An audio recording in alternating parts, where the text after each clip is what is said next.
სიტუაცია უცხოეთიდან უკრაინაში ვადამდელი საპარლამენტო არჩევნების შედეგების შეჯამება მიმდინარეობს. ამ დროისათვის ბიულეტენების თითქმის 37%-ია დათვლილი და უმრჩეველთა ხმების უმრავლესობა, კერძოდ 21.61% პრემიერ-მინისტრ არსენი იაცენუკის სახალხო ფრონტმა მიიღო 21.52%-ით. მეორე ადგილზე პრეზიდენტ პედრო პოროშენკოს ბლოკი გავიდა. არჩევნებში სულ 29 პარტია ბლოკი და გაერთიანება მონაწილეობდა, თუმცა 5%-იანი ბარიერის გადალახვა მხოლოდ 6 პარტიამ შეძლო. მათ შორისაა იულია ტიმოშენკოს პარტია ბატკივშინა, რომელმაც ხმების 5.75 მიესედი მოიგო. ეგზიტ პოლების გამოცხადების შემდეგ გამართულ პრესკონფერენციაზე პედრო პოროშენკომ აღნიშნა, რომ საპარლამენტო კოალიციის შექმნისათვის მოლაპარაკებებს იწყებს, რომელიც 100 დღეში დასრულდება. განცხადება გააკეთა აგრეთვე არსენი იაცენუკმაც.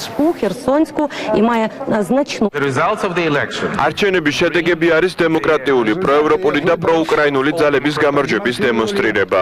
ეს კი გვაძლევს შესაძლებლობას, რომ დაგეგმილი რეფორმების გატარება უზრუნველყოთ. ჩვენ გვაქვს 10 დღე, რათა კოალიცია ჩამოვაყალიბოთ და იმედი მაქვს, რომ ის იქნება უკრაინის საუკეთესო ხელისუფლება.